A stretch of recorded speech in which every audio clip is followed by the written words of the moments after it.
Hello, my name is Mathilde, and this is a presentation that I have created for my course at Blackburn College. I did this presentation with the intent of not only having a critique, but also to ask a sort of like a constructive and critical feedback to see in which direction my practice as an artistic practice was going. For the people who didn't know, and I think was most part of the group of the students that I work with of my class, I have been a photographer, a somehow professional, semi-professional photographer for about 7-8 years, up to 10 years ago. I used mainly black and white, and I was working, of course, in Italy where I was living at the time. And I used to work and take pictures of, structures, glasses. I come from a land where they are making loads of wine. So this is a picture that was called Rama Soldiers. So I did a lot of bottles and a lot of glasses, and some of them, of course, were also commissioned by people. So whether I was in London, as in this case, taking a picture of Pierce Brosnan on set, or in the backyard taking a picture of one of my ex-husband's nieces, I was always with a camera in my hand. And then one day I asked a friend of mine, Stefania, to model for me, and we came out with loads of pictures, again commissioned from a somehow like a wine cellar, and then the town council where I was living, to create this exhibition about wine and a bottle. Again, more wine and more bottles. Later on, I did a whole exhibition based on sort of like crazy people, and because I was given the opportunity to shoot inside an old French Napoleonic barracks that they were empty at the time, until one day I did a photo shoot with a friend of mine and his girlfriend, Jenny, pictured here. And while at the end of this very hot day, and after many, many pictures taken, we were sitting there, and I saw Jenny just sitting on the sofa in this amazing, beautiful living room where we were actually sort of like enjoying, again, some glasses of wine and some Parma ham. We were sitting there, and I took a picture of her, which I really liked. And then I turned around and took this picture. And this is my friend, Diego. I didn't even look through the lenses to take this picture. And this is a picture that I've always considered my best picture ever. And I've always thought that I would never be able to reproduce such a somehow perfection. So you can actually see is here, the skin is being magnified when I printed it once. So it's a very large format. So it really is a very, very good picture, besides him, of course, being a very handsome man. So I've always thought that I would never be able to top that picture. So I've stopped taking pictures altogether, and that happened about 10 years ago. In my exhibitions, I used to put together words and pictures. Words, I used to write poetry. I've published about 5 books, 3 in Italian and 2 in English. So I used to always use the kind of like installation kind of format. But one of the things that I've always remember was a school friend of mine whom, when we were both about 18, 19, and I was telling him about my desires to become an artist, he said this quote, that artists are artists, non-artists are non-artists. And I've always wondered myself if I were an artist or not. I've always wanted to be able to paint, and I've never studied art as such. I never studied painting or life drawing. And I wanted to be able to paint something like this. To me, this is the epitome of being able to paint. This is actually, I don't know if you can recollect it to my friend Stefania, this is actually a painting, not only of Stefania, but also made by Stefania. I could have settled even being able to paint something like this. This, of course, is a Mas Rothko. And I would just, the idea of being able to paint some black and grays and make them amazing as Mas Rothko's are, or even something like this, which is a side Wembley. I went to an exhibition in Manchester a couple of weeks ago at the Elizabeth Gaskell's House, a museum, and there was this exhibition of students who are highly disabled, but they do art. They make stuff like this, and this is actually a painting of another student that I work with, and she does these incredible, beautiful watercolors. And to me, being able to paint would mean being able to do something like this. Unfortunately, this is what I do. Don't get me wrong. I feel that when I did that, I took a leap of faith. I took a lot of courage. I don't like the sun at all. The meaning of that painting to me is important because it means courage, the courage for me to decide to be an artist. And I chosen on purpose Salisbury Hill, which is a song of Peter Gabriel, whose lyrics are important, but also the whole reasons behind him writing Salisbury Hill is important, which means the courage of leaving Genesis and actually becoming a solo artist that a lot of people were against. So for me, starting to go back to college at the age of 51 and study art together with students who are 19 or 20 was quite challenging at the beginning, but still quite interesting, and I'm still really enjoying it a lot.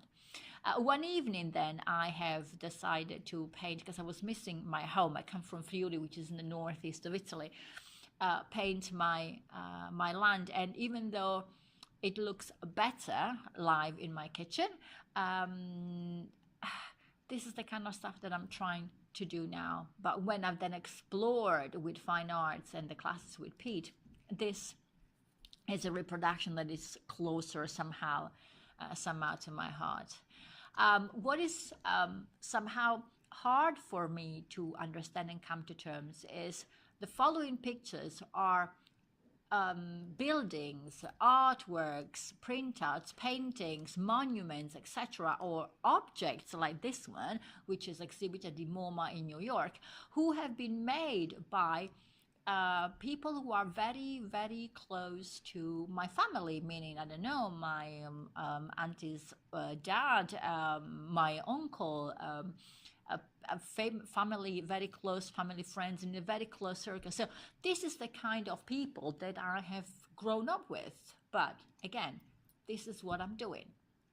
This is allegedly the windowsill of my house in Blackburn. So I felt that I didn't really know where to go from that. So when I started college, you can imagine, after all the glasses and all the exhibitions on glasses that I did, you can imagine my amazement when the hidden word and given to me to explore in the first roundabouts was actually glass. And I really thought that I could have gone and run away from glasses and addiction, the work that I normally do as a psychotherapist, as a day job. I'm a psychotherapist working mainly with people who are in recovery from addiction. So I had this recurring theme of glass, and of course nothing happens for no reasons whatsoever. That is always a meaning.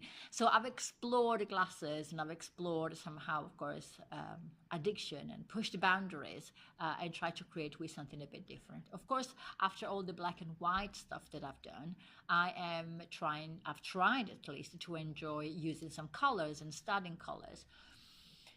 But because, of course, I can't change, I have applied some of the self-analysis and self-exploration and self-reflecting exploration that I used to do from a psychotherapeutic perspective onto the art part of my life. So I've created these little dots, like what is defined as boring or what can be defined as perfection. And I've started creating at the ends of the week, my sort of like storyboards of like my week went, all creating these tiny, tiny little dots. And this, by suggestion of one of the tutors, I've created this very short stop motion.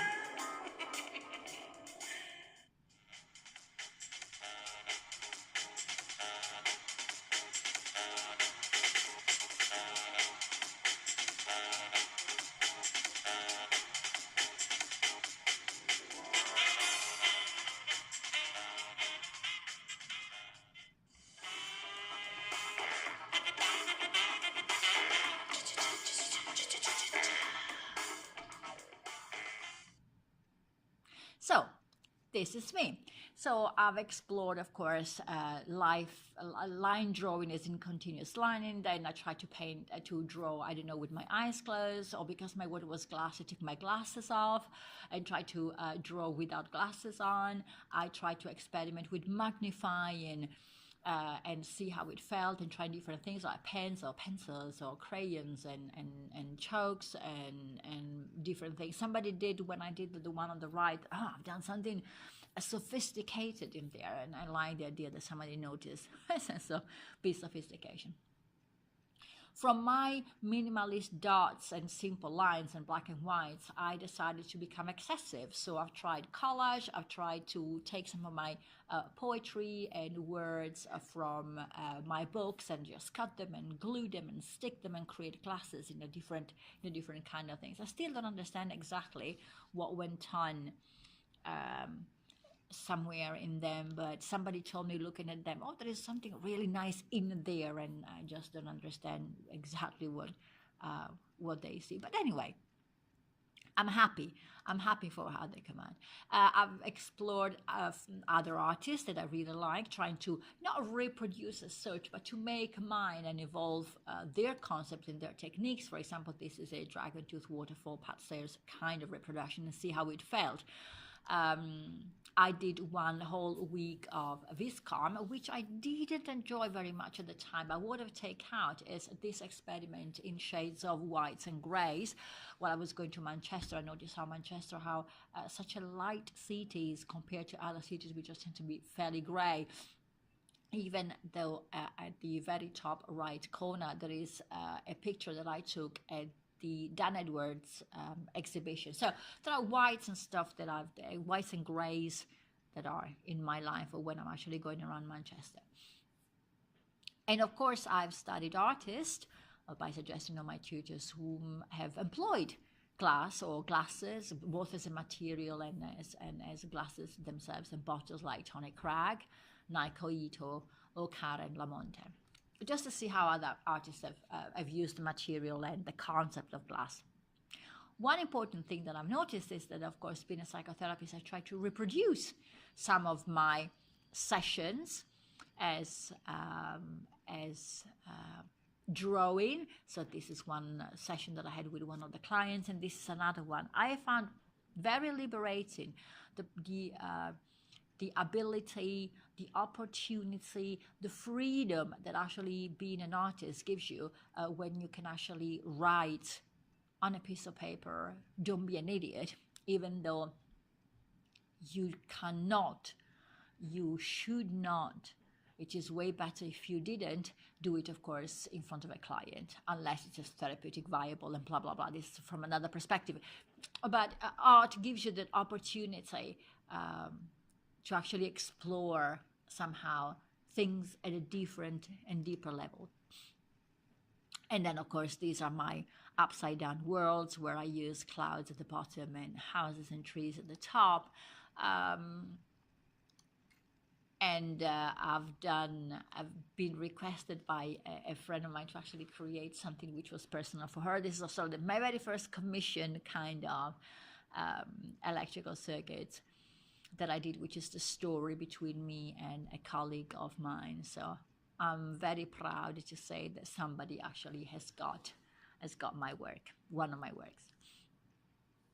Suggested by one of the tutors, I explored maps. So I've tried maps into different ways, using colors, using structure, and then destructuring a lot. And I really like my kind of archipelagos of islands on the right-hand side, which was a bit different.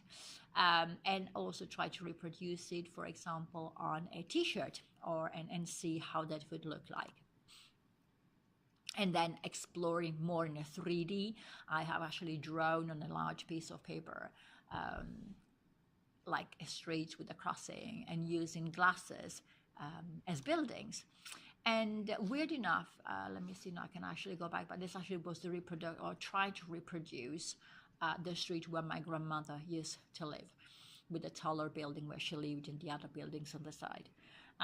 Then using boxes and again, instead of actually having a white sheet of paper, I used a black one and see colors, etc. This is one part of the exploration of me. And then, of course, there is the personal me. And this is a little drawing that I did as a reminder of an earthquake in 1976 where I lived. So I thought about creating a project called Conservation. And because I have discovered 3D and plaster, and for me it was like, I don't know, a sense of physically creating something and making something, so with the three-dimensionality. So I spent hours and hours exploring various possibilities. In 1976, on the 6th of May, in the town of Gemona and Vincent, there was this very intense earthquake which killed 980 people, and me and my family, we used to live there. So I've grown up with the idea of conservation and reconstruction a lot where I come from. So you can actually see some of the works with the scaffolding about the church. They used to number every single stone and bricks so that actually they could rebuild it following the original patterns, bearing in mind that 1976 there weren't many drawings or studies or ideas about conserving as much as or as many as they come out, of course, after the earthquake, when the real reconstruction came about.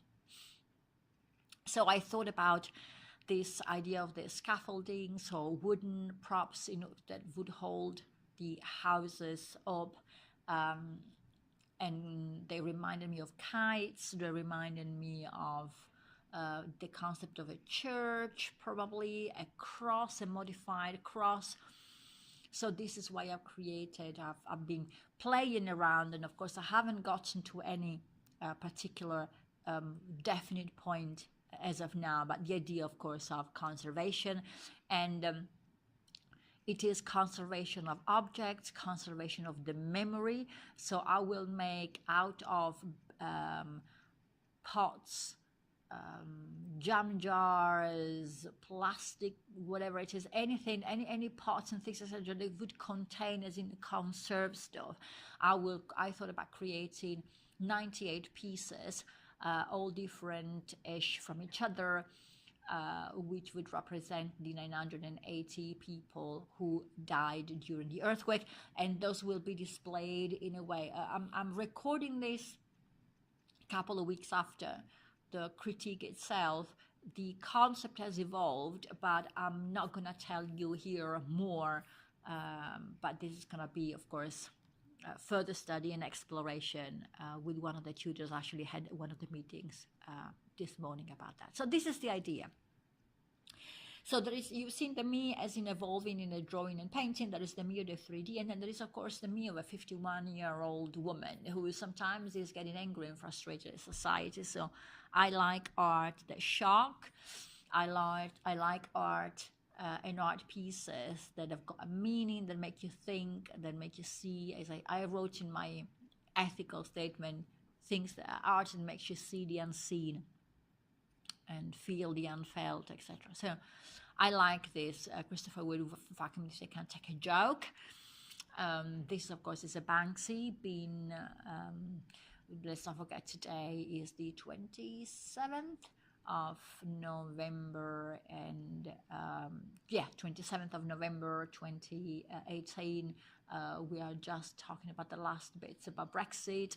I am Italian, so the situation is not easy. This Banksy piece speaks very loud to my heart.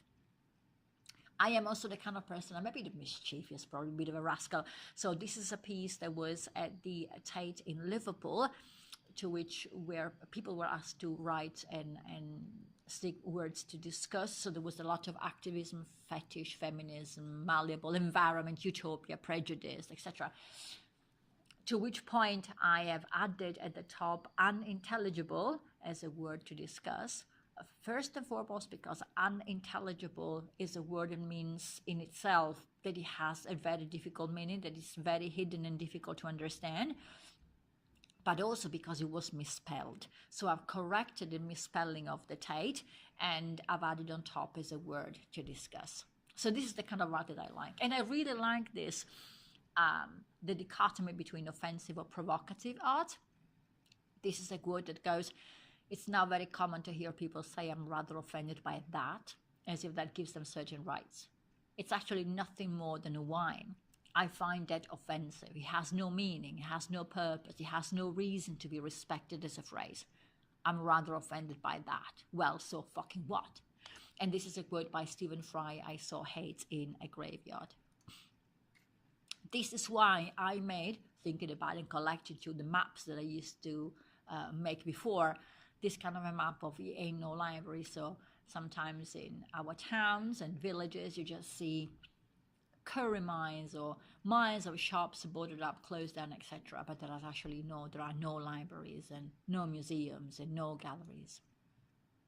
Or I've created this following this quote by Jon Stewart, I'm not going to censor myself to comfort your ignorance, these milk bottles, because I find that the